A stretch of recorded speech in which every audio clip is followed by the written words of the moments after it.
Zagros Mountains, northern Iran. 9:00 a.m. 40 soldiers from the U.S. Army's 75th Ranger Regiment were pushing through rugged terrain toward a concealed underground command facility, buried deep inside a mountain ridge. The target, the regional headquarters of Iran's Islamic Revolutionary Guard Corps, a hardened subterranean complex from which senior commanders directed military operations across 3 provinces. Shielded by hundreds of feet of solid rock above them, American intelligence services had spent 18 months building a detailed picture of the installation. Through intercepted communications and continuous satellite surveillance, analysts pieced together a comprehensive understanding of what lay beneath that mountain. 30 senior Revolutionary Guard commanders operated from the facility. Alongside them, 40 communications specialists maintained around-the-clock radio and satellite links to forces deployed throughout Iran. Most critically, the facility housed extensive computer infrastructure storing operational plans, active agent networks, and classified intelligence data. The Iranians had placed the complex 100 meters below the mountain's surface, confident that no aerial bombardment could reach it at that depth. What they had not accounted for was an assault that would never come from the air. The underground structure was organized across 4 levels linked by reinforced stairwells. The uppermost level contained barracks and a dining facility for personnel.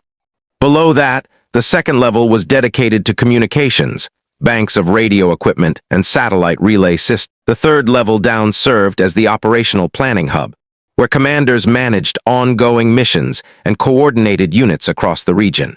The deepest level held the nerve center of the entire complex, a large command room equipped with computer terminals, wall-mounted tactical displays showing troop dispositions, and direct communication lines running to Tehran. Entry into the facility was possible through 2 access points cut into the mountainside. The primary entrance was a vehicle-width tunnel capable of accommodating trucks, sealed by a reinforced steel door and guarded by 20 soldiers armed with heavy weapons. The secondary entrance was narrower, intended for foot traffic, also secured by a steel door and defended by 15 additional soldiers. Outside the mountain, the Revolutionary Guard had layered additional security throughout the surrounding area. Beyond the 35 soldiers positioned at the 2 entrances, another 50 troops manned perimeter outposts, while 30 more conducted continuous patrols through the terrain around the facility. A network of surveillance cameras monitored all approach routes, and the facility commander kept constant radio contact with every position. He considered the defensive arrangement airtight. American mission planners disagreed. They had identified a vulnerability that no amount of guards at the doors could address: the ventilation system. The facility drew fresh air through 5 large shafts bored vertically into the mountain, each approximately 2 meters in diameter, running directly down from the surface to every level of the complex. Metal grates protected the shaft openings at top and bottom, but the shafts themselves bypassed every checkpoint, every steel door, and every armed guard at the entrances entirely. Rangers trained in rope descents could use those shafts to insert directly into the lowest level, arriving inside the command center before anyone knew they were in the building. The mission was assigned to 40 Rangers organized into 3 distinct elements. Alpha Team would assault the main entrance, drawing fire and holding the defenders' attention at the tunnel door. Simultaneously, Bravo Team would strike the secondary entrance, blocking any reinforcement route into the deeper levels. While both surface assaults consumed Iranian attention, Charlie Team would rope down the ventilation shafts and land directly inside the command center, neutralizing commanders and securing the computer systems before any data could be wiped. Timing was everything. If Charlie Team descended before the entrance teams opened fire, sensors and internal alarms might alert the facility. If they waited too long, commanders would have time to begin destroying documents and deleting files. The solution was a 60-second window. All 3 teams had to reach their objectives within 1 minute of each other. At 7 that morning, 4 Black Hawk helicopters had lifted off carrying the Ranger force toward the objective. 2 Apache gunships flew alongside as escort, and the entire formation stayed low, threading through mountain valleys to stay beneath Iranian radar coverage. After 90 minutes of low-altitude flight at 8, the helicopters set down 6 kilometers from the facility in a sheltered ravine. The Rangers dismounted immediately, split into their 3 teams, and began moving on foot across broken terrain. Alpha Team, 15 Rangers, moved directly toward the main vehicle entrance. Bravo Team, 12 Rangers, approached the secondary personnel entrance from the opposite side of the mountain. Charlie Team, 13 Rangers carrying rope descent equipment, climbed to positions above the ventilation shaft openings on the upper slopes, where they held still and waited for the signal. The teams covered 6 kilometers in 50 minutes. By 9:20, all 3 were at their assault positions. Alpha Team observed 20 Iranian soldiers visible around the main steel door from covered positions in the rocks above. Bravo Team had eyes on 15 soldiers at the secondary entrance. Charlie Team had located all 5 ventilation shaft openings on the surface, exactly where intelligence maps had indicated. Working in silence, they removed the protective grates and rigged their descent ropes. At 9:30, the 2 Apache helicopters crested the ridge on schedule and immediately opened fire on the outer security checkpoints with rockets and cannon. Explosions rolled across the mountainside in rapid succession as the Apache worked through guard posts and parked vehicles. The Revolutionary Guard soldiers at the perimeter scrambled for cover. Eyes and weapons pointed upward at the helicopter threat, completely unaware of the ground force about to hit them from multiple directions at once. Alpha Team opened fire on the main entrance guards the instant the Apache engaged. Having established elevated firing positions during their approach march, the Rangers shot down onto the defenders below with precision, catching them in a crossfire between helicopter rockets from one direction and rifle fire from another. The entrance soldiers had no effective angle to return fire in either direction. Within 3 minutes, the main entrance defenses collapsed. 15 Iranian soldiers were neutralized. The survivors broke and retreated into the tunnel. Bravo Team struck the secondary entrance at the same moment with equal aggression. Flashbang grenades went in first, blinding light and concussive noise that stunned the guards before they could orient to a threat. Rangers followed immediately through the opening before the defenders recovered. 2 minutes of close quarters combat in the confined entrance area ended with Bravo Team in control of the secondary door. 12 Iranian soldiers were neutralized in that exchange. While the surface battle pulled every defender's focus upward and outward, Charlie Team began the critical phase of the operation. At 9:33, all 13 Rangers dropped into the ventilation shafts simultaneously. They distributed across 5 shafts, 2 or 3 per shaft, descending in total darkness along ropes to reach different sections of the bottom level and encircle the command center from multiple entry points. The descent lasted 45 seconds, the Rangers sliding blind until they reached the metal grates at the base of each shaft. At 9:34, 60 seconds after entering the shafts, Charlie Team kicked out the lower grates and flooded into the bottom level from above, emerging simultaneously in multiple locations around the command center. The effect inside the room was instant and complete disorientation.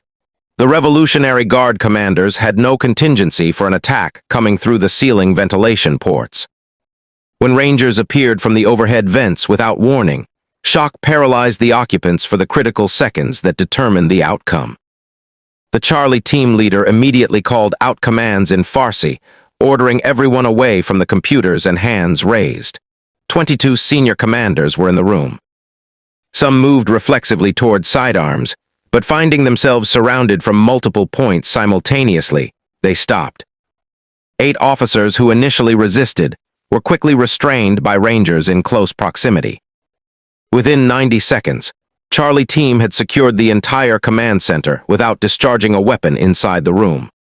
Rangers moved directly to the computer stations before anyone could initiate a deletion sequence. 2 technical specialists began pulling data from the main servers, while others gathered hard drives, printed documents, and portable equipment. As the downloads progressed, the scope of the intelligence became apparent. Detailed operational plans, active agent networks, weapons shipment records, command hierarchies. Intelligence analysts would later describe it as the most significant capture of the entire campaign. Meanwhile, Alpha Team pushed into the main entrance tunnel, which sloped downward into the mountain through a long corridor. Iranian soldiers had set up defensive positions behind concrete barriers inside the passage and were engaging the advancing Rangers from cover.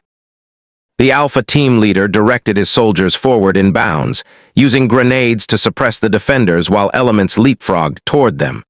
The fighting was intense but short. The Iranian defenders, already rattled by the Apache strikes outside and confused by the sounds of combat erupting from the levels below them, could not maintain organized resistance. 5 minutes after entering the tunnel, Alpha team had cleared the entrance corridor. 23 Iranian soldiers were neutralized in that advance. Bravo team encountered similar conditions in the secondary entrance, fighting through 2 defensive positions on the stairwells as they descended from the top level. The Revolutionary Guard soldiers at those choke points held their ground, but were outmatched in training and equipment. 6 minutes of stairwell fighting carried Bravo team to the second level, accounting for 15 more Iranian soldiers along the way. By 9:45, just 15 minutes after the assault began, all 3 Ranger teams had achieved their objectives. Charlie team controlled the command center and was extracting intelligence at speed. Alpha team held the top level and the main entrance. Bravo team secured the second and third levels, cutting off any Iranian movement toward the command center from above. The communications specialists on the second level offered no resistance when they found Rangers descending both stairwells simultaneously. All 40 technicians raised their hands. Staff officers on the third level's operations center surrendered as well without further fighting. The speed of the assault had been decisive. The entire facility was under American control in 15 minutes. Iranian commanders never initiated document destruction or organized a coherent defense. The ventilation shaft insertion had unraveled the entire defensive structure from the inside out before the defenders could process what was happening. Now the Rangers needed to extract, with 22 prisoners and a significant volume of captured material, before Iranian reinforcements arrived. Intercepted radio traffic confirmed that Revolutionary Guard units stationed 30 kilometers away were already mobilizing. The Rangers had roughly 40 minutes before those forces reached the mountain. Charlie team began moving the captured commanders upward through the facility toward the main entrance. Senior officers were flex-cuffed and organized into manageable groups. Rangers escorted them up level by level, while other team members carried bags loaded with hard drives, documents, and computer hardware. The volume of intelligence material was substantial enough to require multiple carry trips. Alpha team established an outward-facing defensive perimeter at the main entrance. Dust clouds were already visible in the distance on the access road, vehicles approaching from the valley. The 4 Black Hawks were already inbound from their holding position, flying at low altitude back toward the facility. At 10:15, demolition specialists began positioning explosive charges throughout the complex. The plan called for total destruction of the facility upon departure. Charges were set in the command center, the communications level, and the operations center. Additional explosives were placed at structural load points to bring down the entire underground structure.